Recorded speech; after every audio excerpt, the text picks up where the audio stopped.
Allah mengatakan warka'u ma'ar raki'in, dan rukulah bersama orang-orang yang ruku.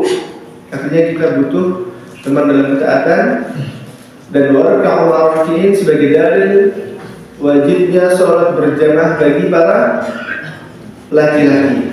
Maka sangat ditekankan para laki-laki, bahkan sebagian ulama menghukumi wajib sholat berjamaah di masjid. Makanya Nabi pernah mengancam ingin membakar rumah orang yang tidak sholat berjamaah di masjid. Kalau ibu-ibu memang sholatnya di rumah yang banyak. Assalamualaikum warahmatullahi wabarakatuh.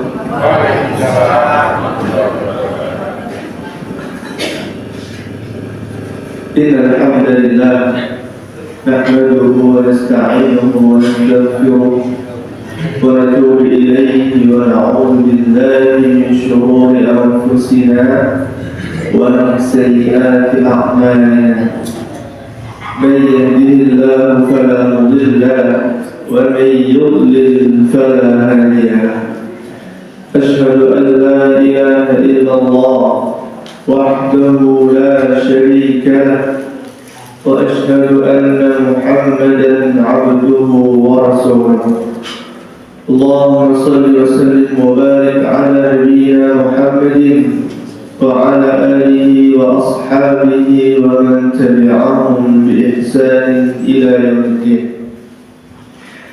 Segala puji hanya bagi Allah yang telah mengumpulkan kita di tempat yang mulia ini, Bapak Ibu, di majelis yang mulia ini dengan niat yang mulia, yaitu untuk menuntut ilmu, mempelajari ilmu-ilmu agama.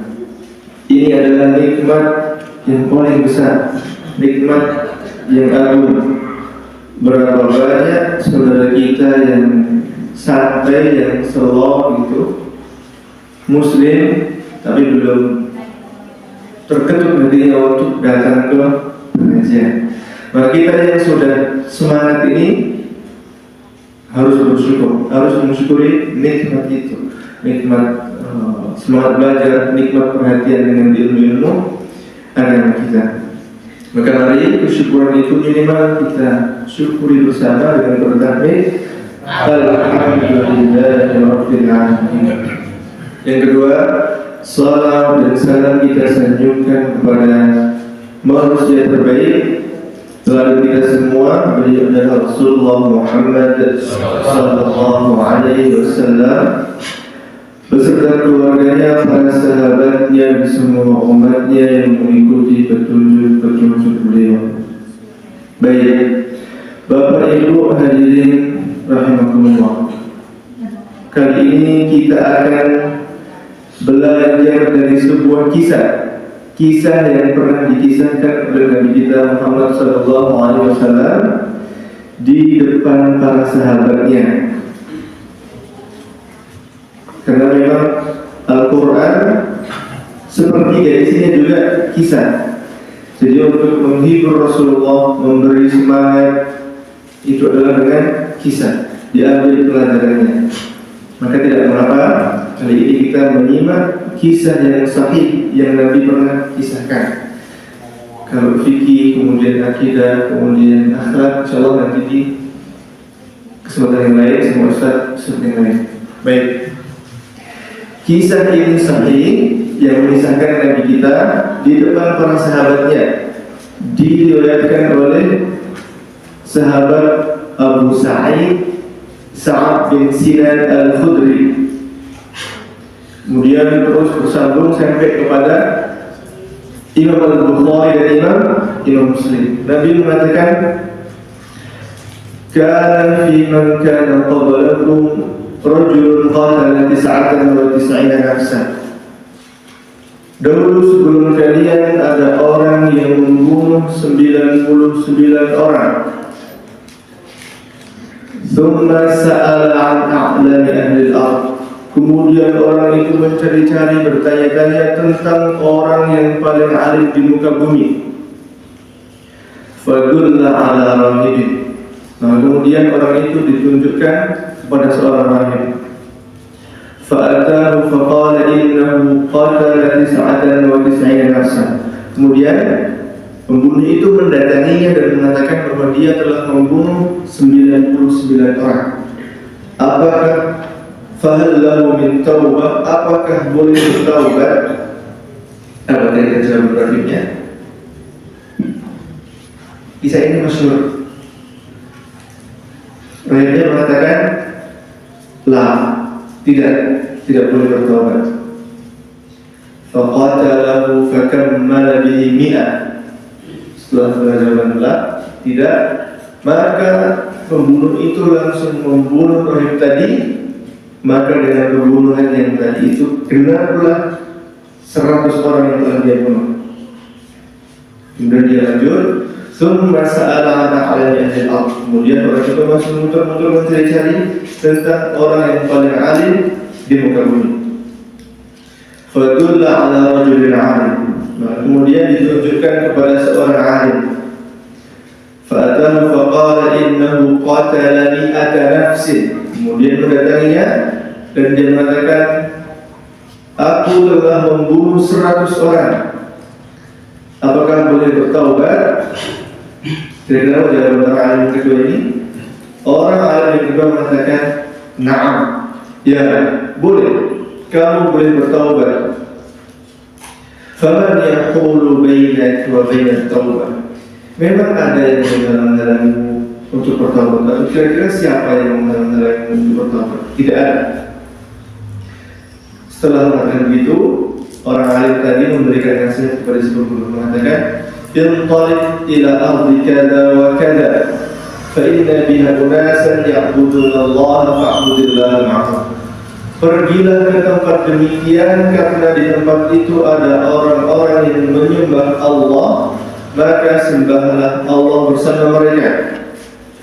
Wala tarji' ila ardi, dan kamu jangan kembali ke tempat asalmu. Fa innaha ardu su', karena tempatmu itu tempatnya yang buruk. Mendengar nasihat itu, maka sebelum langsung berangkat. Nabi mengisahkan, fantalaqa, maka berangkatlah hatta idza nasafat tariq, hingga ketika dia telah sampai di pertengahan jalan menuju tempat yang dituju. Atahul maut, kematian mendatanginya. Ajal sudah datang, sudah waktunya meninggal. Fakhtasarat fi malaikatur rahmah wa malaikatur rahmah. Maka kemudian dua malaikat, yaitu malaikat rahmah dan malaikat adab, berseteru, berselisih siapa yang berhak mengambil nyawanya. Faqalat malaikatur rahmah, malaikat rahmah mengatakan, innahu ja'a ta'iban muqbilan biqalbihi ila Allah. Dia itu datang bertaubat dengan sepenuh hati, dia ingin menghadap kembali kepada Allah Subhanahu wa taala. Wa qalat malaikatul adab, innahu lam ya'mal khairan qat. Malaikat adab mengatakan dia itu belum pernah beramal kebaikan sama sekali. Fa bainahuma wa kadzalik, ketika mereka sedang berseteru itu, atahum malakun fi suratin adamiyyin, datanglah malaikat yang ketiga dalam bentuk manusia. Faja'aluhu bainahum, kemudian dua malaikat yang berseteru sepakat menjadikan malaikat yang kedua ini sebagai penengah. Maka malaikat yang penengah mengatakan, qisu ma bainal ardain, ukurlah antara dua tempat itu, di antara dua jalan itu diukur. Fa ila ayyatihuma kana adna fa huwa lahu, maka siapa yang jaraknya paling dekat, maka orang itu untuknya. Faqasu fawajaduhu adna ila al-ardh allati amar, maka diukur tanah itu, ternyata ditemukan orang ini yang pembunuh yang bertaubat tadi lebih dekat ke tempat yang dituju. Faqabadathu malaikatur rahmah, kemudian ruhnya dicabut oleh malaikat rahmah. Baik, selesai kisahnya. Rawahu Al-Bukhari wa Muslim. Belum, sama paham ya? Baik, sama.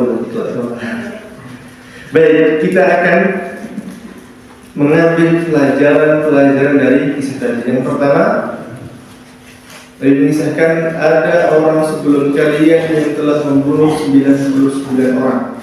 Ini adalah perbuatan yang luar biasa. Dosanya bertumpuk. Di Ngaglip pernah nggak saya bawa ini Pak? Pernah nih? Atau belum?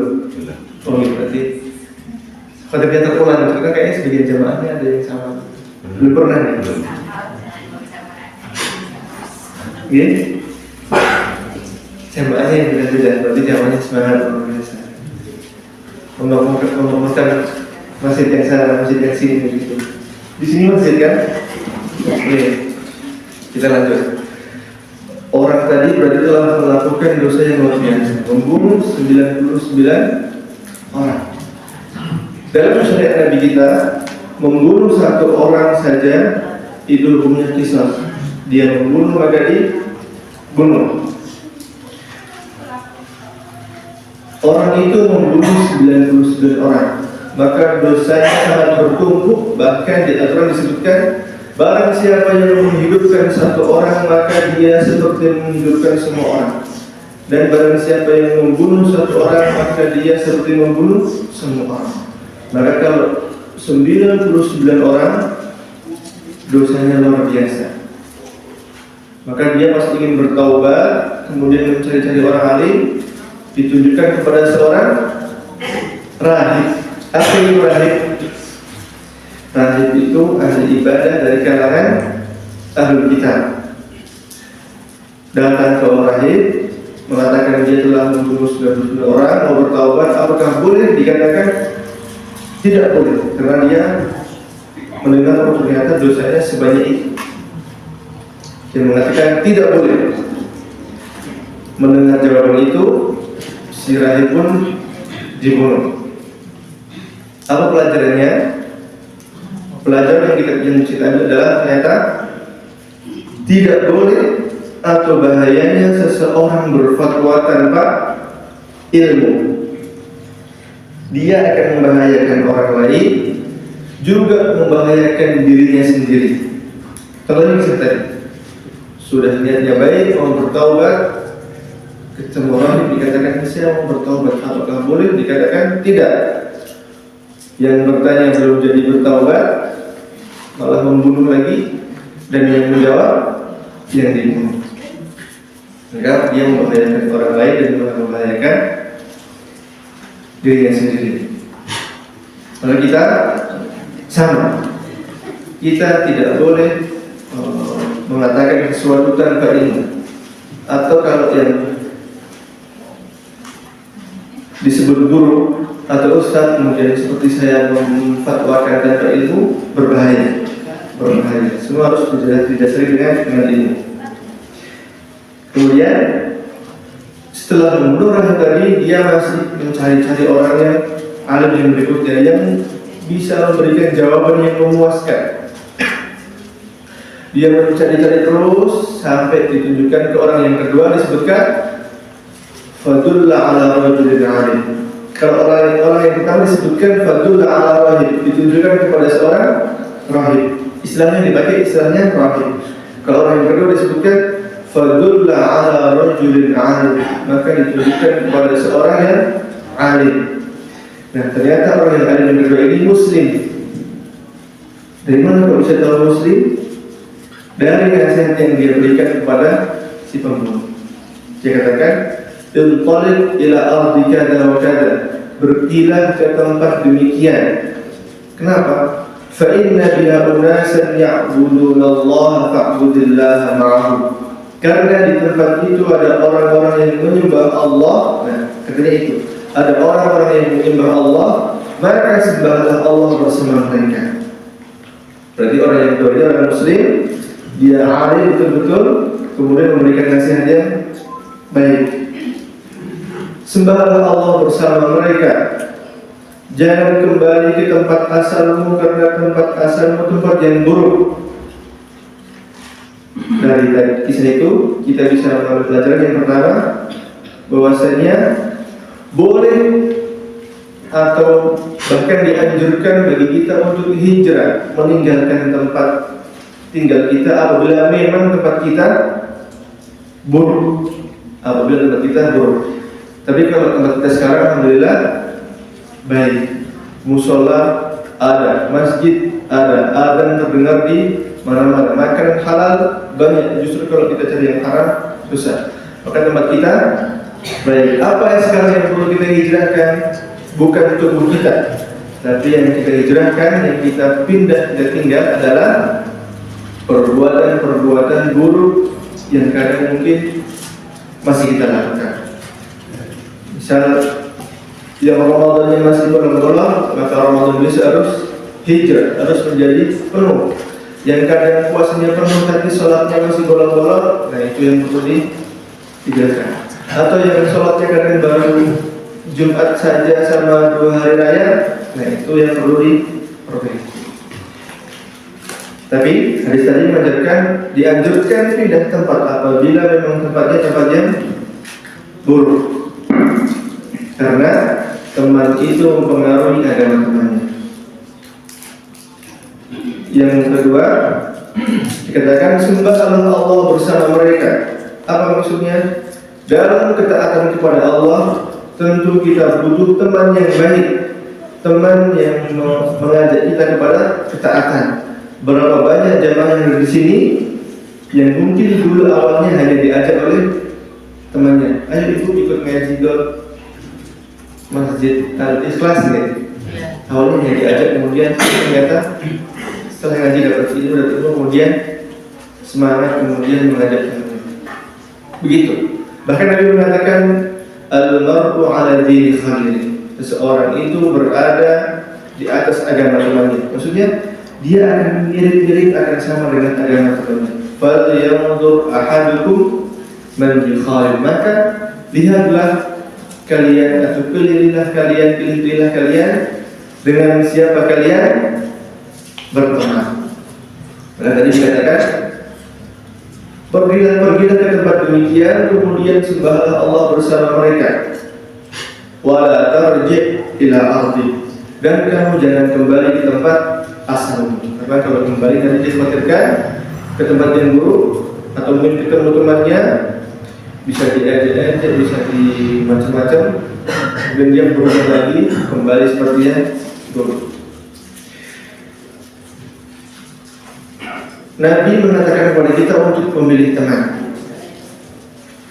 karena teman mempengaruhi kita, kehidupan kita, tingkah laku kita. Bahkan kalau anak-anak itu ucapannya pun terpengaruh dengan temannya, kecuali kalau memang dari orang tua itu sudah punya backingan yang kuat. Tapi kalau orang tua belum memberikan rambu-rambu, belum memberikan garis yang jelas, nanti dapat teman baru, temannya ngomongnya apa ikuti biasanya. Tapi kalau dari rumah sudah punya rambu-rambu, sudah punya pegangan yang kuat, dia akan berpikir ini nggak boleh, ini boleh. Nabi mengajarkan kepada kita untuk memilih teman, dan teman itu hanya bertemu mungkin sehari 10 atau sampai 8 jam, 10 jam. Maka tentu yang lebih penting dari teman adalah pasangan hidup. Mas-mas yang masih muda, bapak yang masih muda ini, kalau teman kan hanya bertemu 8 jam, 10 jam, Nabi mewasiatkan untuk memilih teman, pilih yang baik. Maka pasangan hidup yang akan terus bersamai selama 7 kali seumur hidup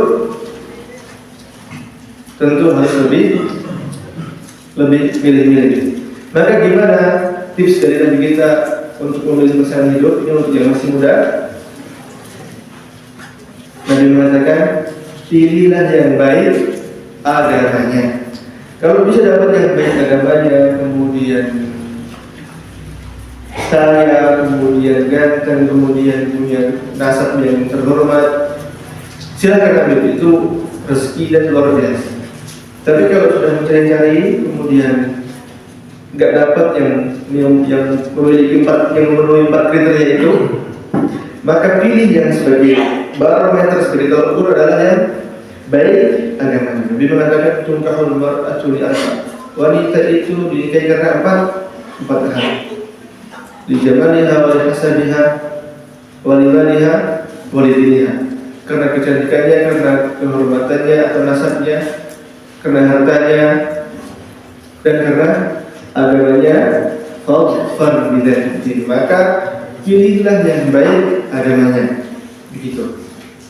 Nanti maka kalau ibu-ibu bapak punya anak putri, kemudian datang mas mau melamar, sudah ta'aruf itu melamar, boleh banget bapak ibu tanya ke tetangga mas itu, diam-diam tanya gimana mas itu di rumah seorang tuanya, apakah ngomongnya bentak-bentak atau halus, gimana dia, apakah jamaah di masjid atau tidak. Itu sangat boleh. Atau kalau tahu siapa dulu gurunya di sekolah atau gurunya di pondok, tanyakan ke gurunya gimana dia pas di sekolah, di kelas, apakah malas-malasan atau semangat gitu. Begitu, boleh begitu. Karena untuk memilihkan pasangan hidup untuk buah hati harus hati-hati. Tidak boleh sembarangan, karena akan menemani seumur hidupnya. Kemudian mungkin kita mengatakan, tapi kan ada orang yang tampilannya bagus, bahkan dia seperti orang soleh, tapi kok kadang begini. Itu namanya manusia. Kita hanya berusaha memilih yang terbaik, mohon kepada Allah yang terbaik, tapi kemudian memang sebagian orang ada yang kadang terjatuh, kadang tergoda, itu manusia. Jadi kita berusaha dulu, bukan kemudian udahlah yang penting dapat yang kaya dan begini. Utamakan agama dulu, akhlaknya baik. Itu untuk teman seumur hidup. Bagaimana orang tadi dikatakan sembahlah Allah bersama mereka, karena biar semangat. Dan dalam Al-Quran Allah mengatakan warka'u ma'ar raki'in, dan rukulah bersama orang-orang yang ruku. Artinya kita butuh teman dalam ketaatan. Dan warka'u ma'ar raki'in sebagai dalil wajibnya sholat berjamaah bagi para laki-laki. Maka sangat ditekankan para laki-laki, bahkan sebagian ulama menghukumi wajib sholat berjamaah di masjid. Makanya Nabi pernah mengancam ingin membakar rumah orang yang tidak sholat berjamaah di masjid. Kalau ibu-ibu memang sholatnya di rumah yang paling afdal. Itu. Kita kembali ke kisah. Pergilah ke tempat demikian, sembahlah Allah bersama mereka, dan jangan kembali ke tempat asalmu. Tidak boleh kembali. Orang yang sudah berhijrah sebaiknya tidak kembali, karena dia berhijrah adalah meninggalkan tempat yang buruk ke tempat yang baik. Misal orang tinggal di tengah-tengah Amerika, susah mendapat makanan yang halal, bahkan kalau dia menjalankan syariat Islam dia tidak bisa, sholat terancam dan sebagainya, sangat boleh pindah ke mungkin Amerika yang pinggir yang mayoritas Muslim, atau mau pindah ke negara yang mayoritas Muslim, Malaysia kah, Indonesia kah, Mesir, Saudi, boleh. Nah kalau sudah pindah, sebaiknya jangan kembali. Seperti Rasulullah hijrah ke Madinah sampai wafat beliau kemudian di Madinah, tidak kembali ke Makkah. Bahkan ketika itu sangat menyayangkan ada seorang sahabatnya yang kemudian wafat di Makkah. Begitu. Nah, tadi dikatakan kamu jangan kembali ke tempat asalmu, dikhawatirkan nanti kembali lagi. Kamu teman-temannya ojo-ojo diajak-ajak dan sebagainya. Mendengar wasiat itu, orang yang ingin bertaubat tadi kemudian berangkat sampai pertengahan jalan, ajal waktunya sudah habis, dan waktunya pulang menghadap Allah Subhanahu wa Ta'ala. Apa nasihatnya? Ternyata ajal itu datang kapan saja. Seandainya orang tadi itu telat saja sebelum dia berangkat itu, kira-kira yang mencabut nyawanya apakah malaikat rahmat atau malaikat azab? Malaikat azab. Kalau telat saja. Makanya Allah mengatakan wasari'u ila maghfiratin min rabbikum, bersegeralah kepada ampunan Allah, yang mana ampunan itu seluas langit dan bumi. Maka kalau kita terjatuh dalam dosa, langsung segera bertaubat, berdoa, mohon ampun kepada Allah. Atau kalau ketiduran kemudian bangun jam 8 belum subuhan, langsung sholat subuh. Itu dalam bentuk mengamalkan wasari, bersegera. Atau kalau iqamah sudah dikumandangkan, langsung berdiri, jangan kemudian malas-malasan saja menunggu sampai iqamah, sampai selesai iqamah. Jika mazan itu Allahu Akbar, Allahu Akbar, langsung berdiri, rapikan salat. Itu yang paling bagus. Jangan sampai selesai iqamah baru berdiri malas-malasan, kemudian safnya enggak rapi. Itu wasari'unya kurang. Kan sebut, biasanya seperti itu. Itu yang perlu. Sudah selesai baru berdiri. Itu yang perlu diperbaiki. Harusnya itu ketika iqamah dikumandangkan langsung segera. Sebaiknya. Tapi kalau anjuran dari Rasulullah, kapan waktunya yang terbaik untuk berdiri di iqamah? Memang tidak ada batasan khusus, cuman sebaiknya kita bersegera. Gitu. Makanya kalau buka puasa, segera berbuka puasa. Begitu. Untuk kebaikan disegerakan. Termasuk mas-mas yang muda ini, kalau sudah jodoh, sudah siap, sudah bahkan orang tuanya sudah merestui, langsung saja menikah daripada kemudian lama-lama terjatuh dalam dosa. Tapi kalau orang belum siap, persiapkan dulu. Jangan sampai kemudian belum siap tapi nekat, kasihan. Sampai pertengahan jalan, kita kembali kisah, sampai pertengahan jalan wafat. Ternyata kematian bisa datang kapan saja. Maka perlu kita harus betul-betul menyiapkan untuk hal itu. Kita boleh takut kepada perkara yang masih mungkin. Jadi kita jalan malam kan, mungkin nanti kita bisa ketemu harimau, bisa ketemu gendro, ketemu malamir. Kita itu boleh was-was boleh, khawatir gitu. Boleh. Atau misalkan apa? Jalan di sawah, khawatir jangan-jangan dipatok ular, kemudian pakai sepatu hati-hati, itu boleh. Was-was boleh. Untuk sesuatu yang masih mungkin, ini bisa terjadi, ini bisa terjadi, ini bisa tidak terjadi. Tapi kalau sesuatu yang pasti terjadi, kita bukan was-was, tapi apa? Mempersiapkan. Jadi kalau yang tadi yang jangan-jangan nanti ada ular menggigit kita boleh was-was, boleh pakai sepatu yang tinggi. Tapi kalau pasti terjadi seperti minggu depan ujian, minggu depan iuran, minggu depan ibu dapat jatah buat snack untuk acara ini. Nah itu bukan khawatir, bukan takut, tapi apa? Mempersiapkan. Begitu juga kematian. Kematian itu masih pasti atau masih mungkin nggak mati nih? Itu datang bertaubat sepenuh hati, ingin menghadap kepada Allah. Malaikat azab mengatakan dia belum pernah beramal kebaikan sama sekali. Ada malaikat rahmat, malaikat azab. Ternyata malaikat begitu, punya tugas masing-masing. Jadi pelajarannya adalah apa? Malaikat punya tugas masing-masing. Ada yang mencatat amal baik, mencatat amal buruk. Ada yang mencabut nyawa, menurunkan wahyu, menurunkan hujan, kemudian datang ke majelis ilmu dan sebagainya. Tugas-tugas malaikat. Kemudian datang malaikat yang ketiga dalam bentuk manusia sebagai penengah. Apa pelajarannya? Ternyata malaikat bisa berubah wujud sesuai apa yang Allah kehendaki. Bisa berubah wujud menjadi manusia. Sebagaimana kisahnya Nabi kita ketika datang seorang yang tidak dikenal di Madinah. Zaman dahulu kan kendaraannya unta atau kalau enggak jalan kaki. Ketika itu Nabi sedang berduduk-duduk bersama sahabatnya, datanglah orang asing.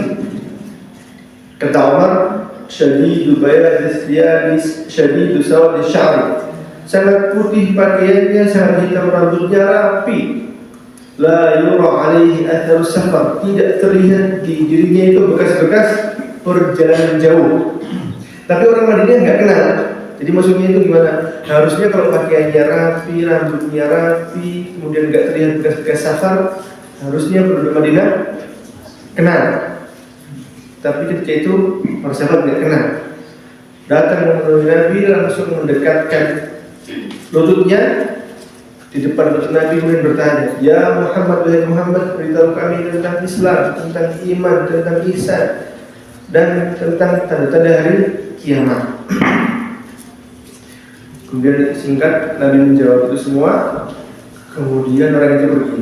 Setelah pergi baru Nabi mengatakan, Ya Umar, wahai Umar, atadri manis sa'il, apakah kamu tahu siapa yang bertanya? Sahabat Umar mengatakan, Allah wa Rasuluhu a'lam. Allah dan Rasulnya lebih tahu. Maka Nabi memberitahu, Innahu Jibril atakum ya'alimukum amra dinikum. Dia adalah Jibril, dia datang mendatangi kalian untuk mengajari perkara agama kalian. Begitu. Jadi malaikat bisa berubah wujud menjadi manusia ketika Allah menghendaki, atau ketika berubah wujud seperti seorang sahabat yang bernama Dihyah Al-Kalbi. Kalau wujud asli malaikat bagaimana? Bapak Ibu ada yang tahu wujud asli malaikat?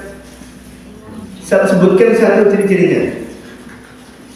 Kalau tahu nanti tak kasih hadiahnya sudah datang di depan itu snack. Putih? Siapa yang putih ini? Siapa yang putih? Jenggotan. Kalau malaikat putih itu mungkin dia karena terbawa dari sinetron kan, ada peri malaikat putih. Saya tidak bisa mengatakan malaikat putih karena saya belum mendengar hadis dari Rasulullah yang mengatakan malaikat itu putih. Yang ada adalah di permulaan surah Fatir Allah mengatakan, Alhamdulillahilladzi ja'alal malaikata rusulan. Segala puji hanya bagi Allah yang telah menjadikan para malaikat itu sebagai utusan. Uli ajrihatin mathna wa thulatha wa ruba', yang memiliki sayap 2, 3 atau 4. Nah, jadi malaikat itu ada yang punya 2 sayap, ada yang punya 3 sayap, ada yang punya 4 sayap. Begitu. Bahkan ada yang lebih. Kalau Jibril, Nabi pernah melihat wujud asli Jibril ketika beliau berada di Gua Hira. Berapa kira-kira sayapnya Jibril? 24. Jibril memiliki sayap 600 sayap. Itu yang memisahkan Nabi. 600 sayap, dan sayapnya membentang saddal ufuk, membentang dari ujung timur sampai ujung barat. Jadi kalau sayapnya segitu, maka sangat agung. Ketika itu Jibril sangat ketakutan ketika itu Nabi Muhammad ketakutan ketika melihat Jibril di atas kursi antara langit dan bumi. Makanya beliau sudah pulang menemui Bunda Khadijah mengatakan, Zamiluni, dasiruni, selimuti aku. Itu wujud asli malaikat. Jadi ada yang punya 2 sayap, 3 sayap, 4 sayap. Bahkan Jibril mempunyai 600 sayap. Bagaimana wujudnya yang spesifik? Wallahu a'lam. Kalau hal gaib, akal kita belum mampu. Apakah warnanya putih atau hijau, kita nggak tahu. Kita hanya bisa menyampaikan, meyakini sesuai yang kita tahu dari Rasulullah Muhammad SAW. Karena memang untuk hal gaib kita punya batasan, nggak bisa membayangkan. Anggota tubuh kita punya batas kan? Tangan nggak kuat mengangkat beban 1000 ton, mata nggak bisa melihat jarak yang jauh 1000 mil, telinga nggak bisa mendengar suara yang telah berjarak 100 kilo, hidung nggak bisa mencium aroma yang berjarak 10 meter, udah nggak bisa. Maka akal nggak bisa membayangkan hal yang di luar batas kemampuan akal kita. Otak kita juga punya batas. Maka kita terima apa yang Nabi sampaikan, imani tanpa kemudian berlebihan sampai menakwilkan, kemudian mentafsirkan dan sebagainya. Begitu. Jadi malaikat punya sayap. Ada yang bisa berubah untuk menjadi manusia. Malaikat yang ketiga datang menjadi hakim untuk kedua malaikat itu. Dikatakan ukurlah kedua jari itu. Ini menjadi bukti apa? Luasnya rahmat Allah Subhanahu wa ta'ala. Allah mengatakan inna rahmati sabaqat ghadabi. Rahmatku lebih luas dibanding murkaku, atau rahmatku lebih dahulu mendahului murkaku. Maksudnya berapa banyak kita berdosa, bermaksiat tapi tidak langsung Allah hukum, tapi rahmat Allah masih kita rasakan, masih sehat, masih bisa minum, masih bisa ini itu. Itu bukti luasnya rahmat Allah Subhanahu wa ta'ala. Berapa banyak kewajiban yang kita lalaikan, kita masih sehat. Orang tadi baru berniat beramal baik, baru bertobat, baru melangkah sedikit, ternyata itu diukur, kemudian menjadi alasan dia dapat balasan, diampuni dosanya, hingga kemudian dicabut nyawanya oleh malaikat rahmat. Itulah luasnya rahmat Allah Subhanahu wa ta'ala. Maka hadis yang lain dalam hadis qudsi. Jadi hadis itu ada dua jenis, ada hadis qudsi, hadis rasul. Siapa yang bisa membedakan atau menjelaskan antara apa hadis qudsi dan apa hadis rasul? Masih ingat pelajaran SMK? SMA? Ada yang guru agama? Ada. Ibu kayaknya ibu guru. Bukan. Hadis qudsi adalah redaksi teksnya, maknanya itu dari Allah Subhanahu wa ta'ala. Seperti Al-Quran.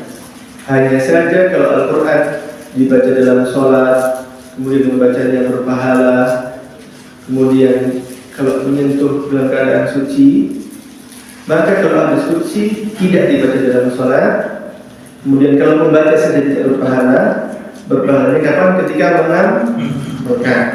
Kemudian kalau hadis itu ditulis, kemudian dikumpulkan, dia bukan menjadi Al-Quran dan tidak harus berwudu. Boleh tidak suci kemudian memegang kumpulan hadis-hadis qudsi.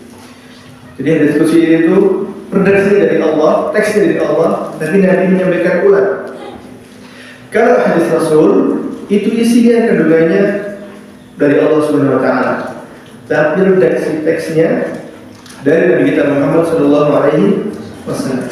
Seperti hadis Nabi mengatakan, ya ghulam sambillah, wahai anak sebutlah nama Allah. Ini pas mau makan, ya ghulam sambillah, sebutlah nama Allah. Wa kul biyaminik, dan makanlah dengan tangan kananmu. Wa khudh mimma yalik, dan ambillah yang terdekat. Itu hadis Rasul. Atau hadis yang lain, innamal a'malu binniyat, sesungguhnya amal itu tergantung niatnya. Itu hadis Rasul. Kalau hadis qudsi mengenai luasnya rahmat Allah, Allah mengatakan, ya ibna Adam, wahai anak Adam, lau ataitani, kalau kalian mendatangiku, kalau kalian mendatangiku dengan dosa sepenuh bumi, Allah mengatakan begitu. Wahai anak Adam, kalau kamu mendatangiku dengan dosa sepenuh bumi, tapi kamu tidak menyebutkanku dengan sesuatu apapun, la'ataituka biqurabiha maghfirah, aku akan mendatangimu dengan sepenuh bumi itu juga ampunan. Itu dari Allah Subhanahu wa ta'ala. Maha pengampunnya Allah Subhanahu wa ta'ala. Memang ada syaratnya, kita tidak boleh menyekutukan Allah, tidak boleh melakukan kesyirikan. Bahkan lau ada yang lain mengatakan, lau balaghat dzunubuka 'ala as-sama', kalaulah dosamu itu membumbung tinggi sampai ke langit, tsumma astaghfartani, kemudian kamu meminta ampun kepadaku, ghafartu laka wa la ubali, aku akan mengampunimu tanpa aku pedulikan. Maksudnya tanpa aku pedulikan, kalau Allah berdosa bertaubat, berdosa bertaubat, Selama orang itu berdosa dan bertobat, Allah terima. Dan berusaha menjaga waktu taat, jatuh lagi, bertobat lagi, Allah terima. Begitu. Selama dia menjaga. Bukan kemudian, oke lah, gak apa-apa, santai dikit, berdosa lagi aja, gak apa-apa, nanti tobat lagi. Berdosa lagi, tobat lagi. Bukan begitu. Dikhawatirkan kalau begitu kemudian Allah biarkan atau Allah cabut seketika nyawa kita. Tapi kalau kita sudah berusaha untuk taat kemudian terjatuh atau setan mengalahkan kita, langsung bertobat lagi. Insya Allah Allah akan mengampuni. Bahkan kata Allah, kalau sampai sepenuh bumi Allah akan ampuni, dengan syarat kita tidak menyekutukan Allah Subhanahu wa Ta'ala. Maka orang yang telah membunuh 99 orang, dosanya hanya itu, karena disebutkan dia orang berbuat syirik atau tidak. Sudah berbuat dosa sebanyak itu, kemudian dia betul-betul ingin bertaubat. Buktinya apa? Allah utus malaikat untuk mengatakan, ukur di antara dua jarak itu mana jarak yang paling dekat, maka dia malaikat yang menjaga di situ boleh mencabutnya. Maka tempat yang baik yang dituju, yang dijaga oleh malaikat rahmah, tempat baik yang dituju lebih dekat. Artinya usaha yang dia telah lakukan lebih banyak. Itu menjadi penyebab dia diampuni oleh Allah Subhanahu wa Ta'ala.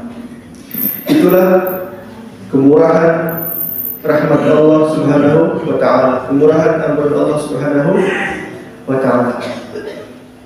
Selesai. Itu kisah yang bisa kami sampaikan pada hari ini. Kita simpulkan.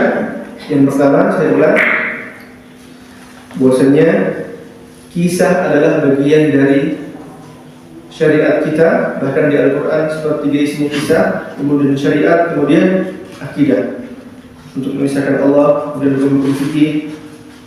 Akidah kan berisi la tusyriku bi syai'an, jangan kalian menyekutukanku dengan sesuatu apapun. Kemudian innallaha la yaghfiru an yushraka bihi, Allah tidak akan mengampuni dosa syirik. Itu semua tentang akidah. Kemudian syariat tentang apa? Wa aqimus shalah wa atuz zakat, berikan salat, berikan zakat. Kemudian ya ayyuhalladzina amanu kutiba 'alaikumus shiyam, diwajibkan kepada kalian untuk berpuasa. Itu semua fikih, syariat. Kemudian hukum-hukum. Kemudian kisah Ashabul Kahfi, kisah Nabi Musa, Nabi Isa, itu kisah. Nah, di hadis-hadis juga begitu. Hadis-hadisnya ada yang akidah, syariah, ada yang kisah. Dan kisah untuk menghibur Nabi kita Muhammad sallallahu alaihi wasallam. Bukankah kita kalau dapat kisah orang yang sangat kesusahan, lebih susah dari kita akan mengatakan, ternyata alhamdulillah kita masih lebih enak dibanding si fulan. Berarti kita harus lebih bersyukur. Dan ini sejalan dengan wasiat Nabi kita yang mengatakan, unzuru ila man huwa asfala minkum, lihatlah kepada orang yang berada di bawah kalian dalam urusan dunia. Wala yanzuru ila man huwa fawqakum, dan janganlah kalian melihat kepada orang yang di atas kalian dalam urusan dunia. Fa huwa ajdaru alla tazdaru ni'matallahi 'alaikum, itu lebih baik untuk kalian agar kalian tidak menganggap remeh nikmat Allah Subhanahu wa Ta'ala. Jadi kalau kita mendengar ada yang lebih susah dari kita, atau kita melihat dengan itu, berarti kita apa? Ternyata kita masih lebih enak, berarti harus lebih bersyukur. Bahkan kalau kadang kita hatinya sesek karena mungkin saya kok separah ini menjalani kehidupan, wasiat Nabi, cari orang yang lebih parah dari kamu, maka kamu akan bersyukur. Tapi kalau kita lihatnya ke atas terus, lama-lama apa? Lama-lama tersandung jatuh. Kalau kita ke atas terus melihatnya, kita tidak akan bersyukur. Itu tips dari Nabi kita Muhammad sallallahu alaihi wasallam. Jadi begitu. Yang pertama apa? Kisah adalah bagian dari syariat agama kita. Kemudian yang berikutnya, luasnya rahmat Allah, bahkan yang sebanyak itu dosanya Allah ampuni karena niat yang betul-betul ingin bertaubat. Maka kita yang sudah berusaha untuk taat, sholatnya dilaksanakan, tidak membunuh, kita harus lebih banyak biar tidak keliru. Itu yang dapat kami sampaikan pada pagi hari ini. Apabila ada pertanyaan